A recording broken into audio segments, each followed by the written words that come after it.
ያገባሁት የእህቴን ባል ነው። የእህቴ ባል በዚህ እድሜ ካወቅኳቸው ባሎች ሁሉ ምርጡና አንደኛው ባል ነው። ከኔ ጀምሮ ሙሉ ቤተሰባችን ከልጆቹ በላይ አስበልጦ የሚያቀርበውና የሚወደው ድንቅ ሰው ነው። እኔ ለቤቴ የመጨረሻና ትንሿ ልጅ ስሆን ከበላይ 3 እህቶችና 1 ወንድም አለኝ። ሁሉም አግብተዋል። ልጅ ስለነበርኩኝ የእረፍትና ትምህርት የሚዘጋበትን ሁሉ አጋጣሚ እየጠበቅኩኝ እህትና ወንድሞቼ ቤት ሄጄ የማረፍና የመኖር ልማድ አለኝ። ያገቡት እህቶቼ ጋር በምኖርባቸው 1 ወርም 2 ወርም የማያቸው ብዙ ነገሮች አሉ። እህቶቼ ሲያለቅሱ፣ ሲያዝኑ፣ አንዳንዴም ቁጭ ብለን እንዴት እናርግ እያልን በዛ እድሜ እንኳን ስለ ትዳራቸው ከእህቶቼ ጋር ስመካከር አውቃለሁ። አንዳንዳቸው ቤት ጭቅጭቅ፣ አንዳንዳቸው ቤት ደግሞ ዱላም አለ። ወንድሜም ጋር ሲሄድ እንደዛው ቤት መመለሻ ጊዜ ደረሰ አልደረሰ ብዬ እየተሯሯጥኩ ወደ ቤቴ መጣና ለእናቴ የሆነውን ሁሉ ነግራታለሁ። እናቴ እንዲህ ብሏት፣ እንዲያርጓት፣ እንዲሆኑ እንዲወጥቶ እያልኩኝ ያሳለፍኳቸውን የ1 ወር ጊዜያቶች በአንዷ ህይወት እህታችን ቤት ውስጥ የሚፈጠረውን ሙሉ ሪፖርት ለእናቴ ያቀርባለሁ። እናቴ መነግራት ነገር ከአቅሟ በላይ ስለሚሆንባት ደውላ ልጄ ይህ ልጅ አሰቃየሽ፣ ሊያኖርሽ፣ ሰላም ሊሰጥሽ ካልቻለ ለምን ጥለሽው አትመጪም? ለምን አታዩም? እያለች ትጮህባታለች።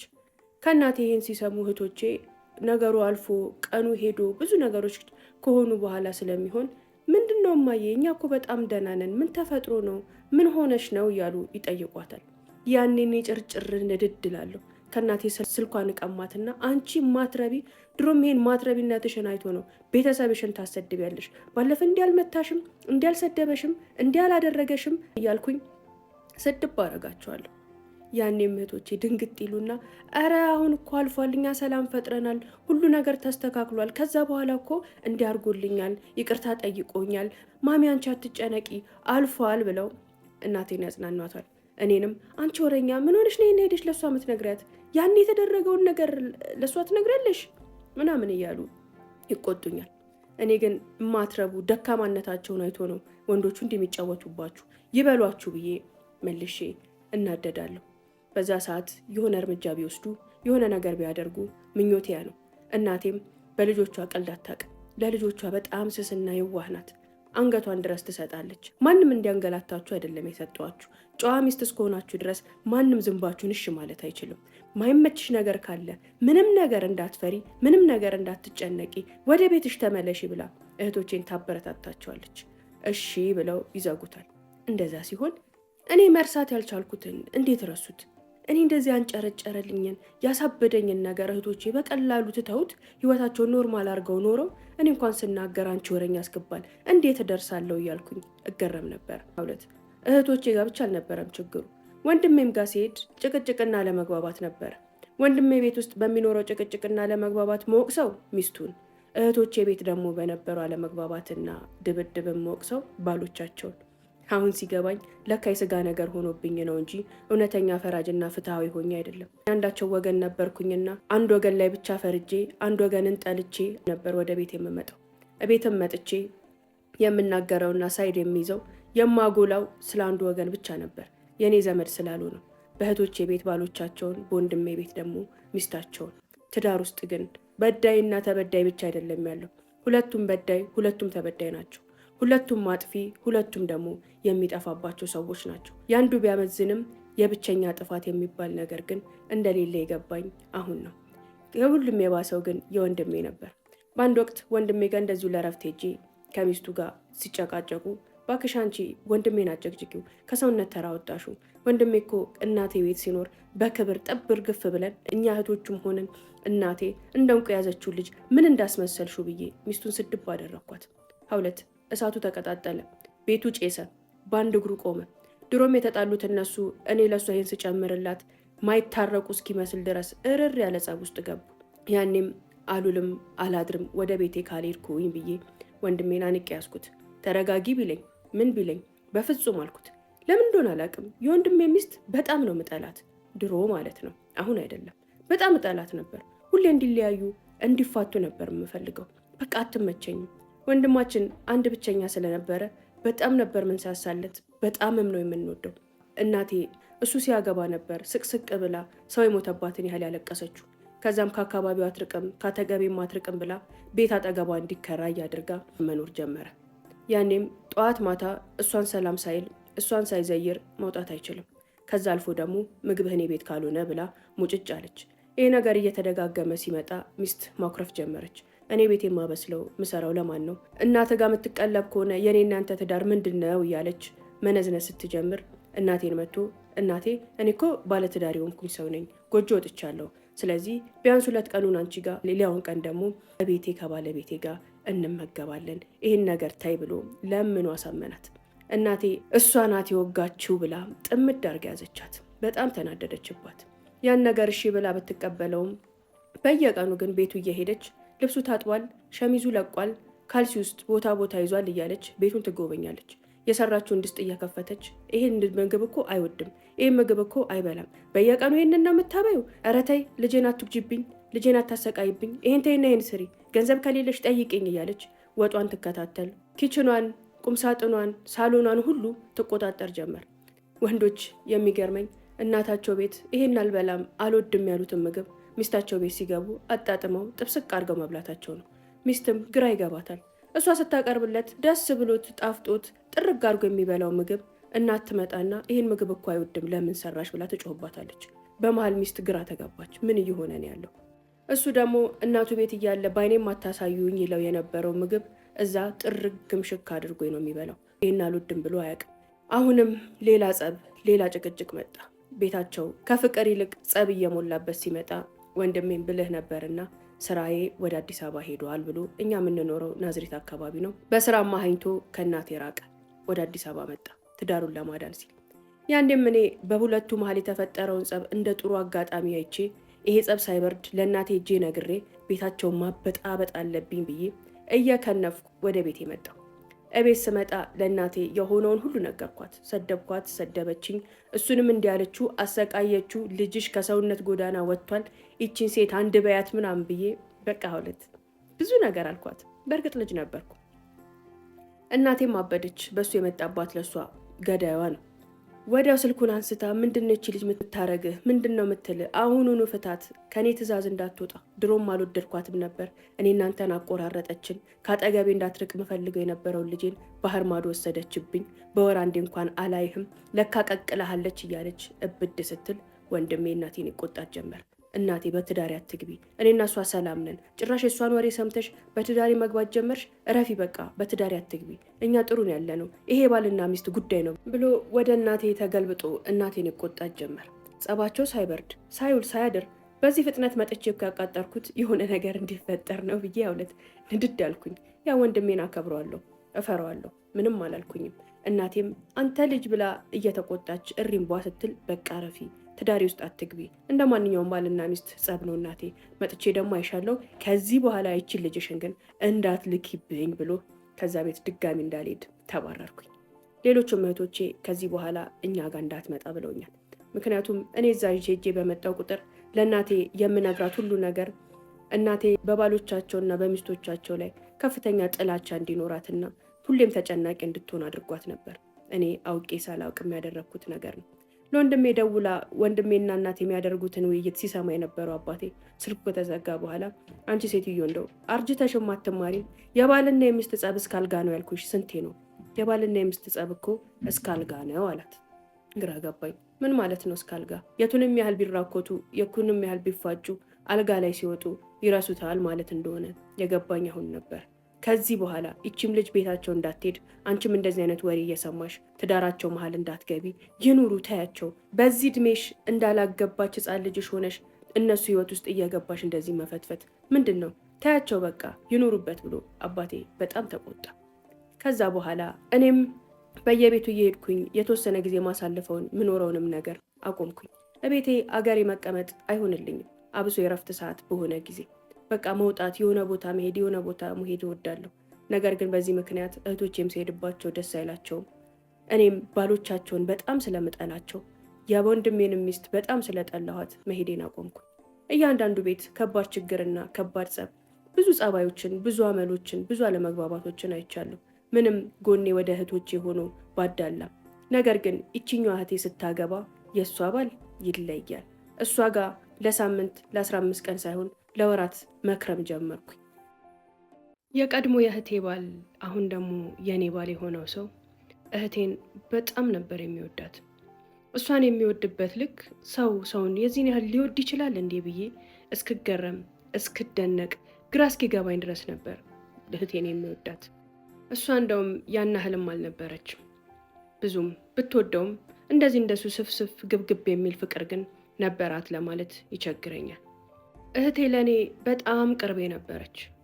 እንዳገባች እህቶቼም ሆነ ወንድሞቼ መጀመሪያ የመከሯት ነገር ይችን ልጅ ቤትሽ ድርሽ እንዳታደርጊ፣ ህይወትሽን ታበላሻለች፣ ትዳርሽን ትበጠብጣለች የሚል ምክር ነበር የሰጧት። በዚህም ምክንያት እኔም ሆንን እህቴ ከወንድሜ ጋርና ከእህቴ ጋር መቆራረጥ ድረስ የሚያደርስ ጸብ ውስጥ ገብተን ነበር። ለእናንተ ባዘንኩ እንዴት ትሉኛላችሁ በሚል እነሱ ደግሞ እህቴን እኛ ለአንቺ ያዝነን ብንነግርሽ እንዴት ለእሷ ትነግሪያታለሽ ብለው ጥምድ አድርገው ይዘዋት ነበር። እህቴ ለእኔ የ3 ዓመት ታላቄ ናት። ከወንድሜና ከታላላቅ እህቶቼ በላይ እኔና እሷ በእድሜ እንቀራረብ ስለነበር ከልጅነታችን ጀምሮ አብረን የምንጫወት፣ አንድ ላይ የምንማር፣ በጣም የምንዋደድ እህትና ማቶች ነን። ታላላቆቼ በእድሜ ከኛ ርቁ ስለነበር ያገሉን ነበር። እኔና እሷ ግን እንደ እህትም እንደ ጓደኛም ሆነን ተጣልተን ተጫውተን ሚስጥር ተለዋውጠን እንደ ማንኛውም ታናሽና ታላቅ እህት ጥሩ ጊዜ አሳልፈን ያደግን ብቻትና ማቾች ነን። እህቴ ከሁላችንም የተለየች ሰው ናት። ከቤቱ ሁሉ ዝምተኛ፣ ጭምት፣ ራሷን ለመቻል በእግሯ ለመቆም ማንንም ላለማስቸገር ከልጅነቷ ጀምሮ የምትጣጣር ብዙ ስራዎችን የምትሰራ ትምህርት አልሆንልሽ ብሏት ከ8ኛ ክፍል አቁማ የራሷን የግል ስራ የምትሰራ ነበረች። በዛም አጋጣሚ ነው ከዚህ ሰው ጋር የተገናኙት። በፍቅር ለ3 ዓመታት ያህል ከቆዩ በኋላ ነበር ወደ ትዳር የሄዱት። ሀውለት እህቴ ካገባችበት ቀን ጀምሮ ለ7 ዓመታት በፍቅር እዛ ትዳሯ ላይ ስትኖር አንድም ቀን ከቤቷ እኔ አልጠፋውም። በቃ ተከትያት ቤቷ ገባው። ጭራሽ ኑሮዬን እሷ ጋር አድርጌ እናትና አባቴን ለመጠየቅ ነበር አልፎ አልፎ ሀገር የሚሄደው። የእህቴ ባል ከሌሎቹ የእህቶቼ ባሎች ኢኮኖሚካልም በመልክም በባህሪም በጣም የተሻለ ሰው ነው። እሷም ጠንካራ የስራ ሰው እሱም ጠንካራ የስራ ሰው በመሆናቸው በፍቅረኝነት ጊዜያቸው ራሱ አብረው ሰርተው ብዙ ሀብትን አካብተዋል እና አፍቃሪዋ ስለነበር የምትለውን ሁሉ እየሰማ መንገዷን ተከትሏል። ሀውለት እኔ እንደነገርኩሽ ገና በልጅነቴ ብዙ ትዳሮችን እያየሁ ነው ያደግኩት። የእህቶቼን ትዳር፣ የእናትና የአባቴን ትዳር እንዲሁም የወንድሜን ትዳር። የእነሱን ትዳር ባየሁበት አይኔ ስለ ትዳር የነበረኝ አመለካከት በጣም የተንሸዋረረ ነው። ትዳርን እጠላው ነበረ፣ እፈራውም ነበር። የማግባትና የሆነ ሰው ሚስቶኛ የመቀመጥ ጉጉትም ፍላጎትም አልነበረኝም።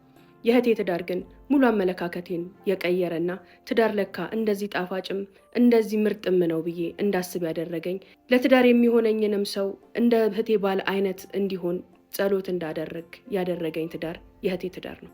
ባሏ ባል ነው። የእውነት ባል ታውቂያለሽ፣ ሁሉ ነገሩን የሰጣት የሚታመንላት፣ የሚወዳት፣ የሚንከባከባት። የእህቴ ባል ከእሱ አልፎ ለመላው ቤተሰባችን መድኃኒት የሆነ ሰው ነው። እኔ በባህሬ ግትርና ደረቅ ሰው ነኝ። እሱን ግን በጣም ወደውና አከብረው ስለነበር ከእናቴ ጋርም ሆነ ከአባቴ ጋር ስንጣላ አንዳንድ ነገሮች ላይ ድርቅ ስልባቸው እባክህ ይችን ልጅ ምከርልን፣ ተቆጣልን ብለው ለሱ ነበር የሚነግሩት። እሱም አንድ ቃሉን የሆነ ነገር ካለኝ እመለሳለሁ፣ ሚለኝን ሁሉ አደርጋለሁ። ከዛም አልፎ የዩኒቨርሲቲ ውጤት አልመጣልኝም ነበርና እሱ ቤት ውስጥ እያኖርኩኝ የኮሌጅ ሂሳቤን እየከፈለ ያስተማረኝ የእህቴ ባል ነው። ለእህቴ በሚያደርገው ማንኛውም ነገር አንድ ቀን ነጥሎኝ ለይቶኝ አያውቅም። እህቴ ካገባች ጊዜ ጀምሮ እንደነገርኩሽ ኑሮዬን ሙሉ ለሙሉ እሷ ቤት ውስጥ ነው ያደረኩት። ቤቷ ይመች ነበር፣ የቤቱ ሰላም ይመች ነበር፣ ፍቅራቸው ይመች ነበር፣ ሁሉ ነገራቸው ደስ የሚል ነበር።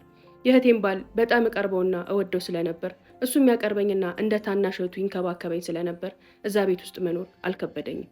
ከምንም በላይ ግን እኔና እህቴ የነበረን ቅርበት፣ መዋደድ፣ ሚስጥረኝነት፣ አብሮ አደግነታችን እሷ ጋር በመኖሬ በጣም ደስተኛ እንድትሆን እኔንም ደስተኛ እንድሆን አድርጎኛል። የሚገርምሽ ሀውለት በባህሪ አንገናኝ እንጂ በመልክ ራሱ መንታ ነው የምንመስለው። ቁርጥ አንድ አይነቶች ነን።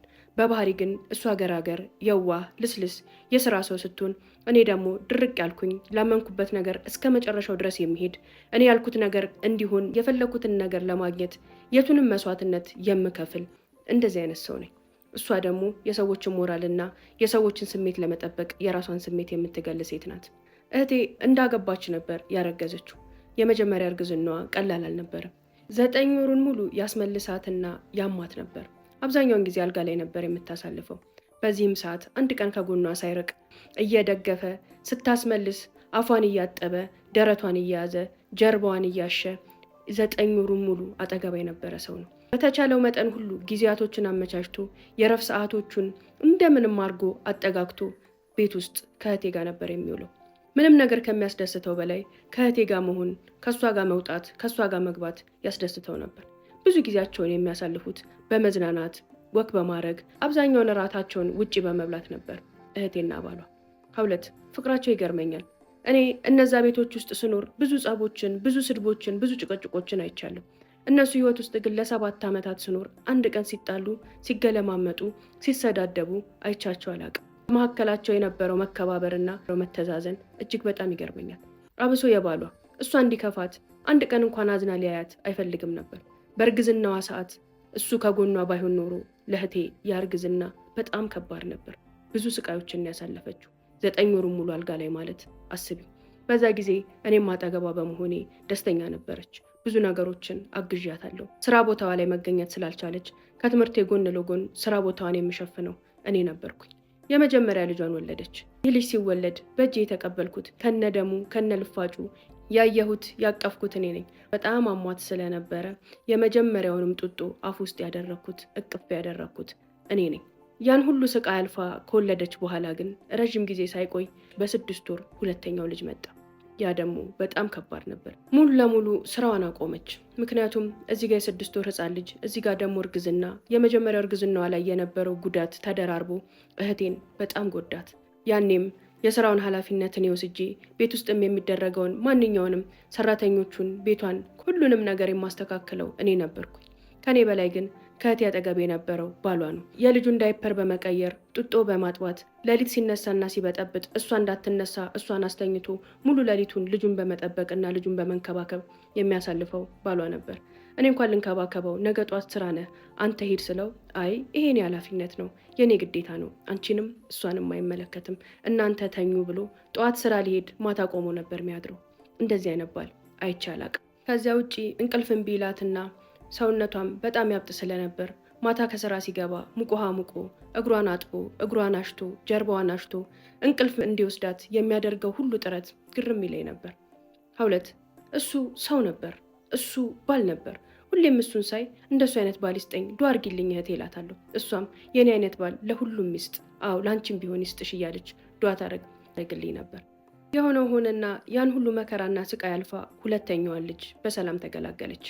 3ኛው ልጅ ቶሎ እንዲመጣ አልተፈለገም። መከላከያ እየወሰደች ለ2 ዓመታት ሳትወልድ ቆየች። 3ኛ ልጇን ከ2 ዓመት በኋላ ነበር ያረገዘችው። ያ እርግዝና በጣም የተስተካከለና ሰላማዊ ነበር። 3ቱንም ልጆች ስትወልድ ሙሉ አራስነቷን ቁጭ ብዬ ከጎኗ ሆኜ ያረስኳት። ሁሉም ልጆች ገና ሲወለዱ ተቀብዬ ጡቴንም ባይሆን ጡጦ ያጠባኋቸው እኔ ነኝ። እኔን ልክ እንደ እናታቸው ነው የሚያዩ። በመልክም ስለምንቀራረብ እነዛ 2 ልጆች ይወዱኝ፣ ይቀርቡኝ፣ ከምንም በላይ ደግሞ እንዳክስት ይፈሩኝና ያከብሩኝ ነበር። ባልና ሚስት እንደነገርኩሽ ዟሪ ናቸው። አብዛኛውን እረፍት ጊዜያቸውን ትንሿን ቀዳዳ ተጠቅመው ወደ ክፍለ ሀገር መውጣት፣ መዝናናት፣ መብላት፣ መጠጣት፣ ውጪ ማደር ምናምን ይወዳሉ። በዛ ጊዜ ሁሉ የልጆቹን ኃላፊነት ሙሉ ለሙሉ ወስጄ ስንከባከባቸው የምኖረው እኔ ነኝ። ምንም አይመስላቸውም። እኔ ካለው ልጆቹ ደስተኛ ናቸው። እናትና አባታቸው ቢኖሩ ባይኖሩ ትዝም አይላቸውም። የዚህን ያህል ነበር ከልጆቻቸው ጋር የነበረን ቀረቤታ። እናቴም እነሱ ጋር ከሄድኩኝ በኋላ የነበረኝን የባህሪ ለውጥ፣ መረጋጋት፣ ትምህርቴ ላይ ማተኮር፣ ስራ ላይ ማተኮሬን ስታይ በጣም ደስ አላት። እህቴ በተደጋጋሚ መውለድና በድካም የተነሳ ስራዋን አሳልፋ ለኔ ሰጥታኛለች። የእህቴን ስራ ሙሉ ለሙሉ እየሰራሁላት ያለሁት እኔ ነኝ። ከዛ ጎን ለጎን ደግሞ እቤት ውስጥ ያለውን ነገር ሁሉ አግዛታለሁ፣ እንደ ጓደኛ አማክራታለሁ። እህቴ ለኔ ዓለሜ፣ ሁሉ ነገሬ ነበረች። እውነት ለመናገር እኔና እሷ የምንዋደደውን ያህል ልክ የትኛውም እህትማማቶች ይዋደዳሉ ይዋደዱም ነበር ብዬ ማለት ይገደኛል። 2 ታዲያ የኔና የእህቴ የቤተሰቡም ሁሉም ነገር ምስቅልቁል የወጣው መቼ ነው? እህቴ 3ኛ ልጇን ባረገዘችበት ወቅት ላይ ለእኔ ደግሞ ለትዳር የሚፈልጉኝ ሰዎች በዙሪያዬ ከበቡ። ሎትሮ 23 ዓመቴ እስኪሆን ድረስ የምፈልገውና የሚሆነኝ ሰው ህይወቴ ላይ መቶ ስለማያውቅ ቆሜ ልቀር ነው ወይ ብዬ ስጨነቅ የነበርኩት እኔ አሁን 23ኛው ዓመቴ ላይ ለምርጫ እስክቸገር ድረስ ብዙ ሰዎች ዙሪያዬን ከበቡት። 2 ከነዛ መሃል አንዱ የእህቴን ስራ ጠቅልዬ እየሰራሁ ነው ብዬሻለሁ። የእህቴ ስራ ቦታ አካባቢ ላይ የሚሰራ አንድ ልጅ ጋር በደንብ ተግባባን። ትዳርና ትዳር ብቻ የሚፈልግ ሰው ሆኖ አገኘሁት። ማውራት ጀመርን። ትንሽ ካወራን በኋላ እሱ ጓደኝነት፣ ፍቅረኝነት ምናምን ሳይሆን ወደ ትዳርና ትዳር ብቻ መግባት እንደሚፈልግ ነገረኝ። ይህንንም ሀሳቡን ለእህቴና ለባሏ ስነግራቸው እህቴም ባሏም ተቀበሉት አልቻሉ። አብሶ ባሏ በጣም ተቃወመኝ። በፍጹም እሱ ልጅ ለትዳር የሚሆንሽ ሰው አይደለም አለኝ።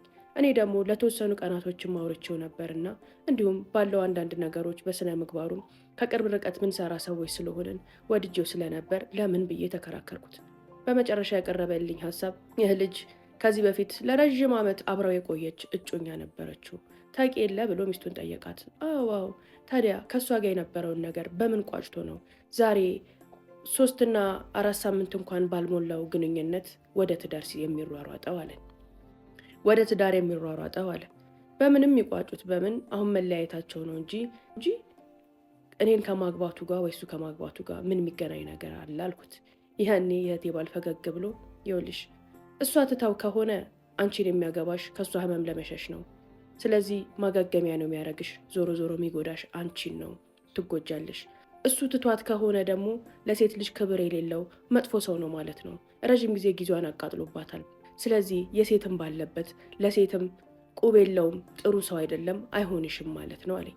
እህቴም ተስማማች። እውነት ነው፣ ይሄ ልጅ ሊሆንሽ አይችልም። ያችን የመሰለሽ ፍቅረኛውን ለምን ተዋት? እውነትም የእሷን ባራሱ አብረሹ ብትሆኚ አያኖርሽም። የሴትም ባያለበት ሰው ጥሩ አይደለም አለችኝ። በእነሱ ሀሳብ ተስማማው። ይህ ካለፈ በኋላ ሌሎችም ሰዎች መምጣት ጀምረው ነበር። ነገር ግን ለምን እንደሆነ አላውቅም፣ እህቴም የእህቴም ባል ደስተኞች አልነበሩም። አብሶ የእህቴ ባል የማመጣቸውን ሰዎች ሁሉ ያጣጥልብኝ ጀመር። በዚህ መሀል እህቴ መውለጇ እየተቃረበ ሲመጣ የወንድሜ የጓደኛው ወንድም ከውጭ ሀገር ትዳርን ብቻ ፈልጎ ለማግባት መጣ። ያኔም ወንድሙ ቤተሰቡን ይወድ ስለነበር ስለዚህም ልጅ የሚሰማቸው አንዳንድ ጥሩ ነገሮች ስለነበሩ እህቴን ተዋወቃት ብሎ ያለንበት ድረስ ይዞ መጥቶ አስተዋወቀን። ከዚህ ልጅ ጋር ገና እንደተያየን ጥሩ ግብብነት ውስጥ ገባን። እኔም ተመቸኝ፣ እሱም ተመቸውት። ማውራት ጀመርን። የተወሰነ ካወራን በኋላ ለወንድሜ ቤተሰባችሁን እወደዋለሁ፣ ከእናንተ ጋር ብንዛመድ ደስ ይለኛል። ወንድሜ ስለ እናንተና ስላንተ ብዙ ነገር ስለነገረኝ እኔ ለማግባት ብቻ ነው የመጣሁት፣ ዳሩኝና ይዣት ልሂድ ብሎ ወንድሜን ጠየቀ። ለእሷ ጠይቃት፣ ከእሷ ጋር ከተስማማችሁ እኛ ደስ ይለናል፣ እንድርሃለን፣ እኛም ማማሻችን ብትሆን ደስ ይለናል አለው። ይህን ሀሳብ ለእኔ ሲያቀርብልኝ እኔም ደስተኛ ነበርኩኝ። ያ ወቅት ማግባት የምፈልግበት ወቅት ነበር።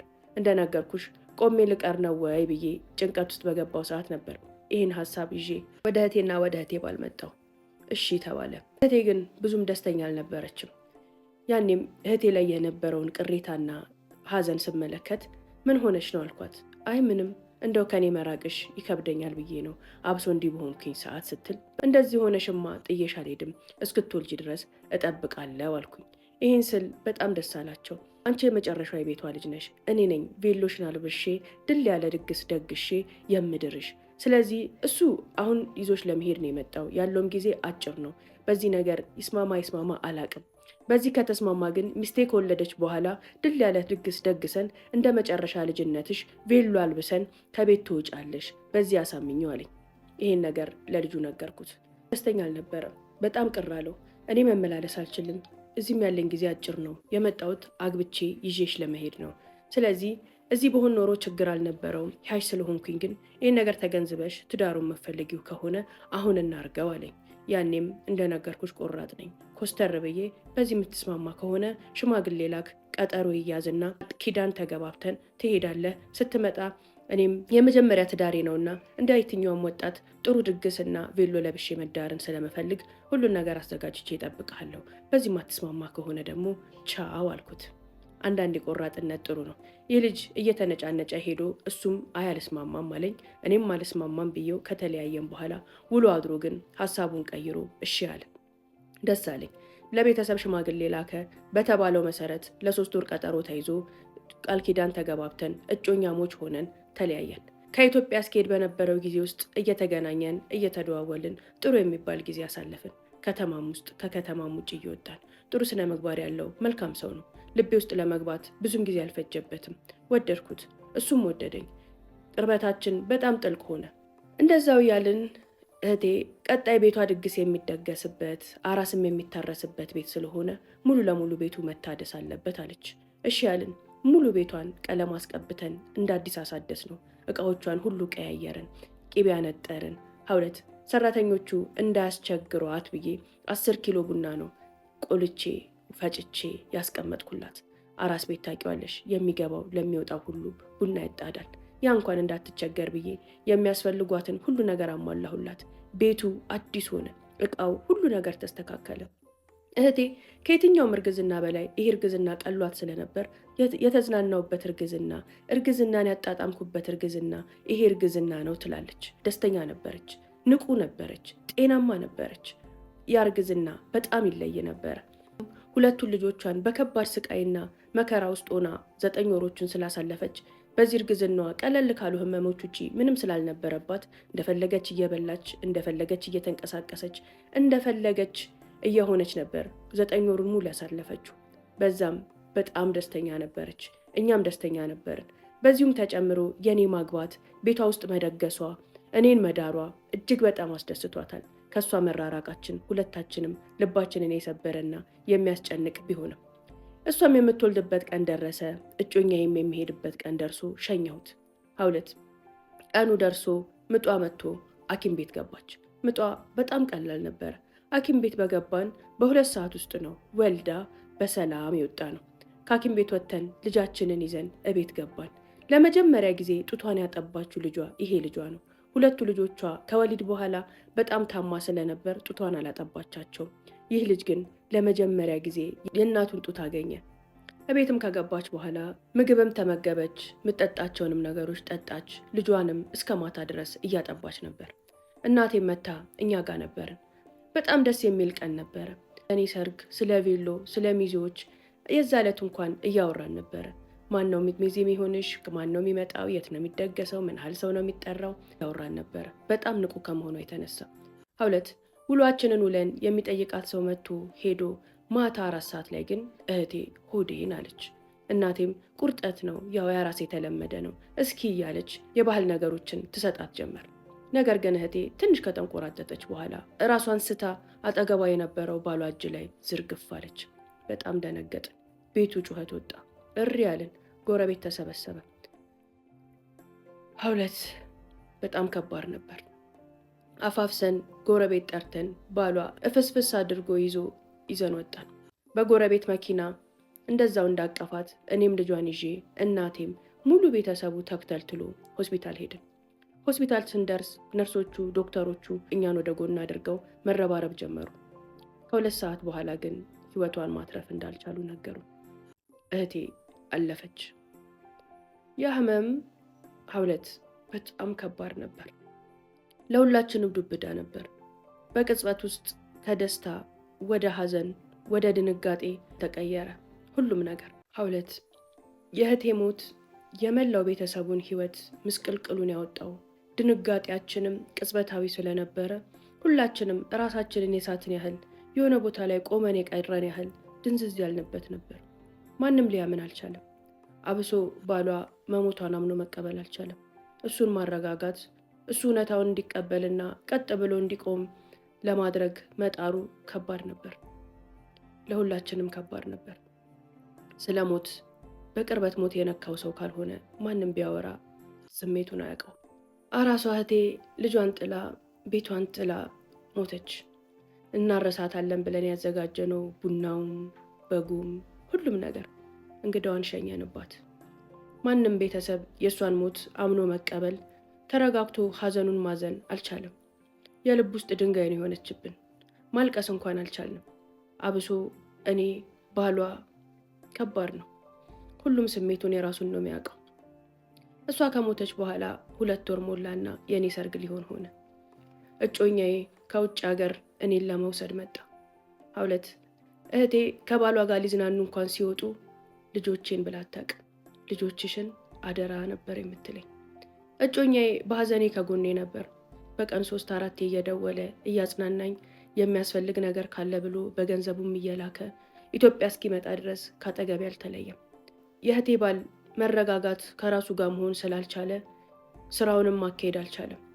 በተወሰነ ደረጃ እኔ ተረጋግቼ ስራዎቹንም ልጆቹንም ማኔጅ የማደርገው እኔ ነበርኩኝ። አብሶ የእህቴ ልጆች ኃላፊነት ሙሉ ለሙሉ እኔ ላይ ወደቀ። እናታቸውን ስለመመስላቸው እንደ እናታቸውም ስለሚያዩኝ ህፃናትም ስለነበሩ ብዙም አልተጎዱም። ከኔ ስር ግን ሊወጡ አልቻሉም። አብሶ ህፃኑ ልጅ እንደ እናቱ ሆኜ ጡቴንም ባይሆን ጡጦ እየሰጠው ምንከባከበው እኔ ነበርኩኝ። ልጆቿ ከኔ ውጪ እናቴን እንኳን አይቀርቧትም። እኔን ወይ አባታቸውን ከስሬ አይወጡም፣ ከአጠገቢ አይለዩም። እሷ ከሞተች በኋላ ስራ መሄድ እንኳን አልቻልኩም፣ ልጆቹ እያለቀሱ ስወጣ። በዚህ መሀል ነበረ እጮኛዬ እኔን ለማግባት ከውጭ የመጣው። ያኔ መወሰን ነበረብኝ። እዚህ ጋር የእህቴን ልጆች እንደሆኑ ይሁን ብዬ በትኜ ትዳሬን ይዤ ከሀገር መውጣት፣ አሊያም ያን የምወደውን ብዙ ለታ የዋለልኝን በዚች አጭር ጊዜ ውስጥ የተረዳኝን ሰው አልፈልግም ብዬ ልጆቹን አንድ ቦታ ማድረስ። እናም ወሰንኩኝ።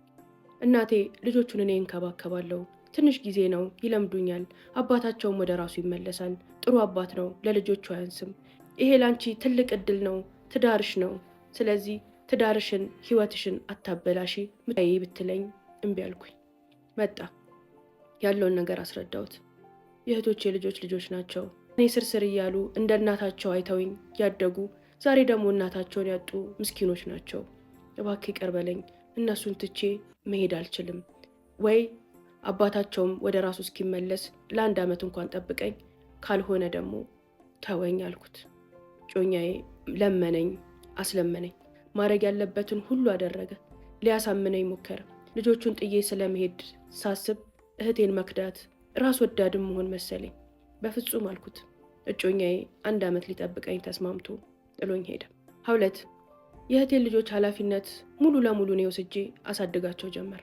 ስራዋንም እየሰራው ልጆቿን እያሳደግኩኝ ህይወቴን ቀጠልኩኝ። ያንንም ባደርግ ግን እህቴ ቤት ልብሶቿን እቃዎቿን ባየው ቁጥር እህቴ ቤት መኖር አቃተኝ። የእሷ ሀዘን ሊወጣልኝ አልቻለም። ከዚህ ቤት መውጣት አለብኝ አልኩኝ። ከቀን ወደ ቀን እየከሳው እየጠቆርኩ በቃ ሌላ ሰው ሆንኩኝ።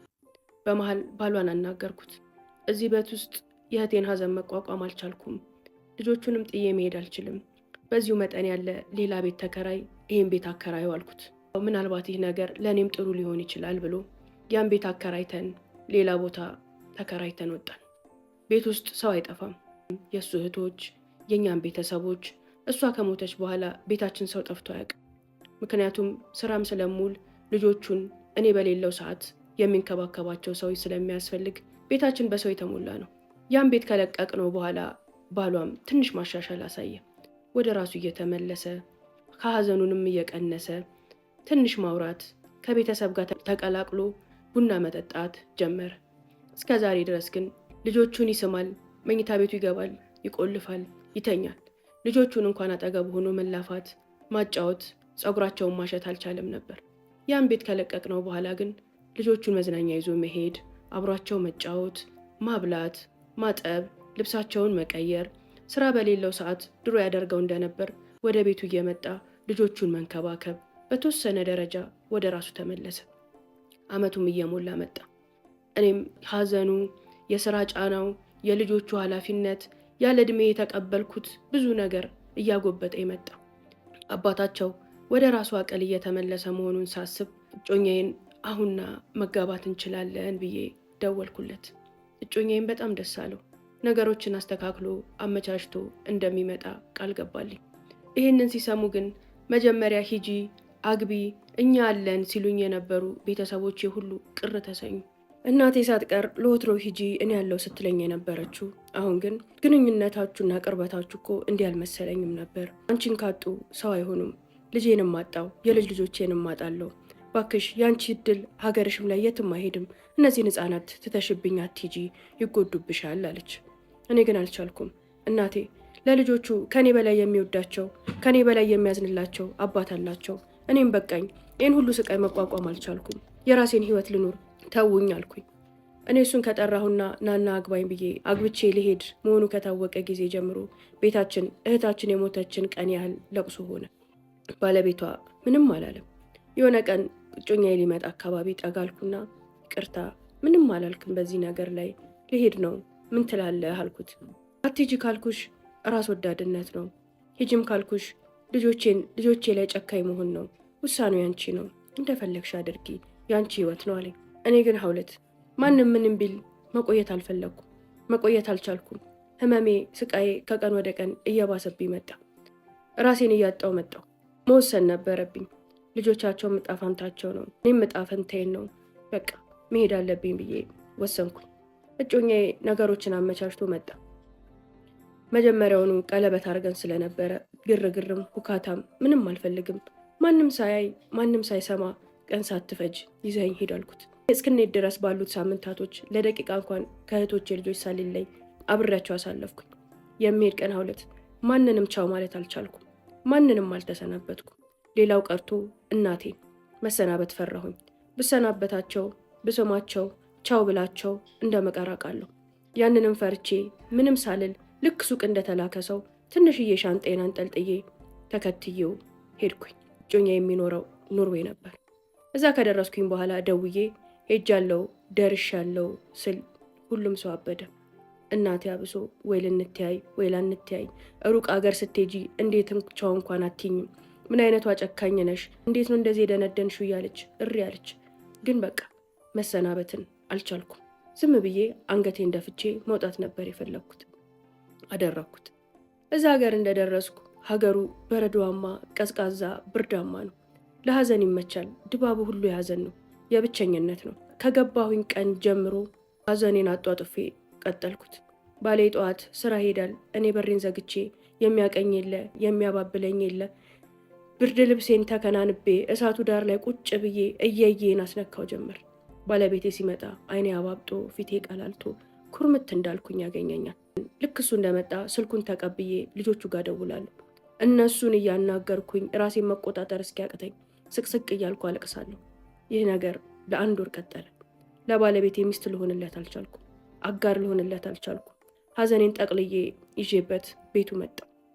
ያኔ ቁጭ አረገኝና በቃ አንቺ ያለ እነሱም ያለ አንቺ አይችሉም፣ ያልሽኝን ነገር አሁን ገብቶኛል፣ ለቅቄሻለሁ፣ ሂጂ ያለኝ። ሀውለት የዚህ ሰው ውለታ ከበደኝ። በቃ ያን እንዲለኝ ነበር ስመኝ የነበረው። የዋለልኝ ውለታና ከሱ ጋር የነበረን ነገር ግን ያን እንድል አላስቻለኝም ነበር። ከሱ ሲመጣ ልቤ ደስ አለው። በአንድ ጎን ሀዘን፣ በአንድ ጎን ደስታ፣ በአንድ ጎን መጣል ተሰማኝ። እውነትህን ነው ከልብህ ነው አልኩት። አዎ በቃ እንዲህ የተሰቃየሽ እያየሁኝ ከምጎዳው ጉዳት በላይ ሄደሽ ብጎዳ ይሻላል፣ ሂጂና መፈለጊውን ነገር አድርጊ አለኝ። አመሰገንኩት፣ አቀፍኩት፣ ይቅርታ ጠየቅኩት። ሁሌም እወድሃለሁ፣ በህይወቴ የማረሳ መቼም ከውስጥ የማትወጣ ሰው ነህ። ለመጀመሪያ ጊዜ ወደድኩ፣ ለመጀመሪያ ጊዜ ደግነትህንም ውለታህንም ጥሩነትህንም ያሳየኸኝ ሰው ነክ።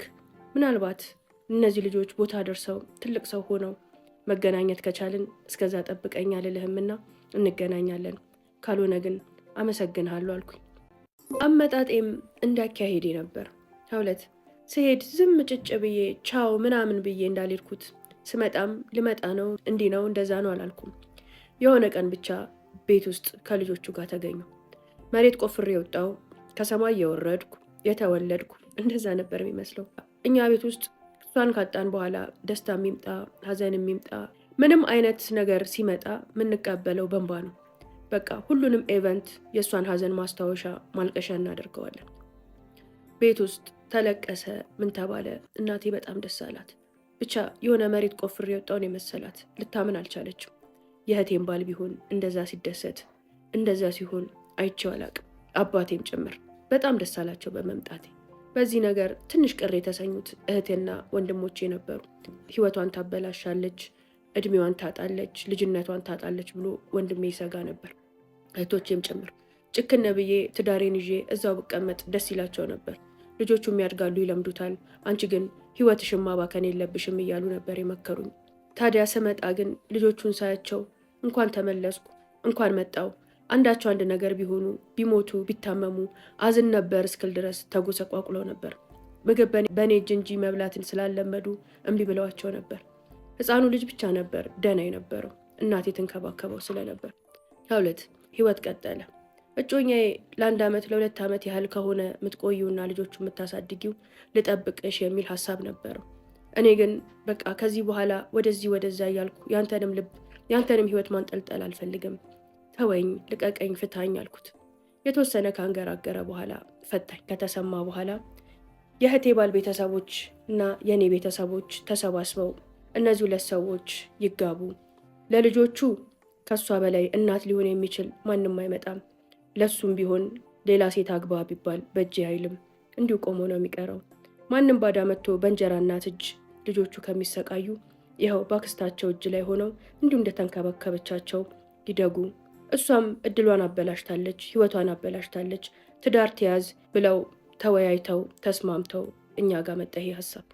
እኔ ይህን ወሬ ስሰማ መሬት ተሰንጥቃ ብትውጠኝ ደስ ይለኝ ነበር። በጣም ደነገጥኩ። እንዴት ይሆናል? እንዴት ይደረጋል? የእህቴም ባል እንደ ወንድሜ እንደ ታላቄ እንደ አባቴ ሳየው የኖርኩትን እንዴት አድርጌ? በፍጹም ልቀበሉ አልቻልኩም። በዚህ ክርክር ብቻ እኔም አልቀበልም እሱም አልቀበልም ብሎ ከ6 ወር በላይ ቆየን። ከዛ በኋላ ግን ቤቱ ጭር እያለ መጣ። እናቴም ወደ ህይወቷ፣ የእህቶቼም ልጆች ወደ ቤታቸው፣ የእሱም እህቶች ወደ ኑሯቸው አተኮሩ። ያ ቤት ባዶ እየሆነ እኔና እሱ ብቻ ከሰራተኞችና ከልጆቹ ጋር መፋጠጥ ስንጀምር እናቴ ቀን በቀን እየመጣች ይህ ነገር ትክክል አይደለም፣ ኒካ ማድረግ አለብሽ፣ ለልጆቹ ሌላ ሴት ቢያመጣባቸው የእንጀራ እናት ናት፣ ታሰቃያቸዋለች፣ ይህን ሁሉ ዋጋ ያከፈልሽላቸው ልጆች በእንጀራ እናት ቢሰቃዩ ደስ ይልሻል? እንዳንቺ አይነት እናት፣ እንዳንቺ አይነት አክስት፣ እንዳንቺ አይነትስ ወገን ኬት ያመጣሉ? የእህትሽ ባል ነው፣ የእህትሽ ልጆች ናቸው፣ ቤቱን ሰትሪው፣ ህይወቱን ሰትሪው፣ ንብረቱንም እሱንም ሰትሪው ብላ እናቴ ለመነች። ሳስብ ሀውለት በጣም ይጨንቀኝ የነበረው እውነት እኔ የእሱ ሚስት ስሆን የቤቱን መቤት ስሆን ለእህቶቼ ልጆች እናት መሆን እችላለሁ? የራሴን ልጆች ሳመጣ ሳላዳላ ሳልከፋ እነዚህ ልጆች ማሳደግ መንከባከብ እችላለሁ? ባዳላባቸውስ? ብጎዳቸውስ? ልጄን ሳመጣ እነሱን ብተዋቸውስ? እያልኩኝ ሳስብ ሰውነቴን ዘፈዘፋል። አልችልም። በመጨረሻም የሆነው ሆኖ እኔም እሱም ተስማማን። ቀለበት ተደርጎ አንድ ቤት ውስጥ መኖር ጀመር። ብታምኝም ባታምኝም ከተጋባን በኋላ እኔና እሱ እንደ ባልና ሚስት መኖር የጀመርነው እኔና እሱ ከተጋባን ደግሞ ከ2 ዓመት ከ8 ወር በኋላ አካባቢ ነው። ቀለበት አድርገን አንድ ቤት ውስጥ ብንኖርም መድነካካት፣ አንድ ላይ መሆን፣ እንደ ባልና ሚስት መሆን በፍጹም አልቻልንም። አንድ ቤት ውስጥ እንኖራለን፣ እንበላለን፣ እንጠጣለን፣ ልጆቹን እናሳድጋለን፣ እናወራለን። ከዛ ያለፈ ግንኙነት አልነበረንም። እሱ ላይ ሌላ መኝታ ቤት፣ እኔ ታች ከልጆቼ ጋር ተኛለሁ። እንደዚህ እያልን ግን ነገሩ እየተረሳ ቀን አልፎ ቀን ሲመጣ ሁሉ ነገር ቦታውን እየለቀቀ በአዲስ ስሜት፣ በአዲስ ሀሳብ፣ በአዲስ ህይወት እየተተካ ሲመጣ ቀስ እያልን መዋሃድ ጀመርን። ሀውለት ያኔ ለራሴ ቃል የገባሁት እነዚህ ልጆች የሆነ ቦታ ሳይደርሱ በፍጹም አልወልድም፣ ወልጄ ወደ ልጅ ያዘን ብዬ የእህቶቼን ልጆች ልጎዳቸው አልፈልግም ብዬ ነበር። እሱን አግብቼ ሳልወልድ ለ10 ዓመት ነው የቆየሁት። ታምኛለሽ? እናቴ፣ ቤተሰቤ ሁሉ ይጮህብኝ ነበር። ምን አይነት ጅልነት ነው? እኩል አርገሽ አቅፈሽ ወንድም እህት አርገሽ ታሳድጊያቸዋለሽ፣ ለምንድን ነው እንደዚህ የምታደርጊው እያሉ ቢጮህብኝም እኔ ግን ፈራሁት ራሴን። ባዳላስ፣ ብጎዳቸውስ፣ አደሯን ብበላስ እያልኩኝ ቢያንስ ነፍስ አውቀው ራሳቸውን መከላከል፣ ሀዘናቸውን፣ ደስታቸውን፣ ስሜታቸውን መግለጽ እስኪችሉ ድረስ አልወልድም ብዬ 10 ዓመት ቆየሁኝ። ልጆቹ ትምህርትም እየጎለበቱ በአካልም እየጎለበቱ ሲመጡ ለምን አትወልጂም እያሉ ሌላ ሰው ሳይሆን እነሱ መጨቃጨቅ ጀመሩ። ሀውለት ህይወታችን በጣም ደስ የሚል ነበር። ከእህቴ ህይወት ከእህቴ ሀሳብ አንድ ቀን ሳልለይ ሁሌም ልጆቿንም ሆነ ቤቷን ሁሉን ነገር ባየሁኝ ቁጥር እሷን እያሰብኩኝ ነፍሴን ቆንጥጬ ስሜቴን ቆንጥጬ ልጆቿን በታማኝነት በእናትነት በደግነት ኮትኩቼ ለማሳደግ ራሴ ጋር እየታገልኩኝ ምርጥ መልካም ስነ ምግባር ያላቸው በሃይማኖታቸውም በትምህርታቸውም በባህሪያቸውም በመልክ በሁሉ ነገራቸው ውብና ምርጥ የሆኑ ልጆችን አሳደግኩኝ። ከ10 ዓመት በኋላ እኔም ልጅ ለመውለድ መሞከር ጀመርኩኝ። አዎ ፈጣሪም አላሳፈረኝም። የከፈልኩትን መስዋዕትነት፣ የልቤን ፍርሃት፣ የማዳላትና የመጥፎነት ፍርሃት ጭንቀት አይቶ ልጅ ሰጠኝ። ከዛ በኋላ እኔም 4 ልጆችን ወለድኩኝ። እነዛ ልጆች ያሳደጉት የእህቶቼ ልጆች ናቸው። ጎርምሰው አድገው ስለነበር ከአንዱ አንዱ እየተቀባበለ፣ ከአንዱ አንዱ እየሳመ፣ ከአንዱ አንዱ እያዘለ፣ ከአንዱ አንዱ እያበላ ስራዬ ውዬ ስገባ ከትምህርት ሰዓታቸው ውጪ አንድ ቀን ሳልጨነቅ፣ አንድ ቀን ስለ ልጆቼ ሳላስብ፣ ልጆቹን በሁሉ ነገር ኮትኩቼ ስላሳደግኳቸው የኔን ልጆች የሚያሳድጉ ታላላቅ ወንድምና እህት ሆነው አሳደጓቸው። 2 እኔ ዛሬ ይህን ሀሳብ ምነግርሽ ከብዙ አቅጣጫ ብዙ ነገር እሰማለሁ። አክስት የእህቶቿን ልጆች ጎዳች፣ የእንጀራ እናት የሞተች ሴትን ልጆች በደለች፣ ጎዳች ሲባል ሰውነቴ ይነዝረኛል። እነዛ እናቶቻቸው ለወግ ለማዕረግ ሳያበቁ ጥለዋቸው የሄዱትን ህፃናት ልጆችን የማሳደግ ኃላፊነት እኛ ላይ ሲጫን ዞር ብለን እናስብ። እነዚህም ልጆች ምታዝን፣ ምትንከባከብ፣ ምትወድ እናት ነበረቻቸው። ያቺ እናት እነሱን የማሳደግ የመዳር የመኳል እድል ሳታገኝ አፈር ሲጫንባት ቀብር ስትገባ እነዚህም ብቸኛ ልጆች የማሳደግ ኃላፊነት እኛ ጋር ወድቆ ስንበድላቸው፣ ስናሳዝናቸው፣ ስንከፋባቸው ያቺ አፈር የለበሰችውን እናት አስበን የእኛም ዕጣ ፈንታ አንድ ቀን እዛ ጋር እንደሚሆን ማሰብና ለእነዚህ ልጆች ፍቅርን፣ ርኅራሄን፣ ደግነትን ማሳየት አለብን ብዬ ለማለት ነው። ከዛ ውጪ እናቶቻቸው የሞቱባቸው ልጆች የሚያሳልፉት ህይወት እጅግ የመረረና የከፋ ነው። ያም እኛ ሴቶች መሞታችንን እኛም የሆነ ቀን መንገድ ላይ መቅረታችንን ረስተን ክፉና ጨካኞች ስለምንሆን ነው።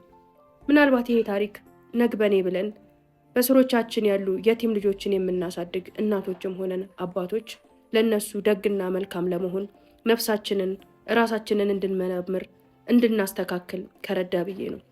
ከዛ ውጪ ሰዎች ሆይ በየጎረቤቶቻችሁ፣ በየሰፈሮቻችሁ፣ በአካባቢያችሁ ወይ በዘመዶቻችሁ ልጅን ለማምጣት ብለው የአራስ ገላቸው ወደ ቀብር ተሸኝቶ ከኛ ለተለዩ በወሬ ለሰማናቸው በቅርብም ለምናውቃቸው ሰዎች ባስታወስናቸው ቁጥር ምህረትን ለምንላቸው ከሚያሳቅቅ ሞት ሁሉ የእነሱ ሞት እጅግ አሳቃቂ ነውና ይህ ታሪክ መታሰቢያነቱ ልጅን ለማምጣት ብለው እነሱ ለዘላለም ለሄዱት እናቶች ይሁንልኝ ትለናለች። ይህ ታሪክ በዚህ አብቅቷል። በቀጣይ ታሪክ እንገናኛለን። ትንሽ ጉንፋን ይዞኝ ድምፄ ጥሩ አይደለም። ቴንክ ዩ ሶ ማች።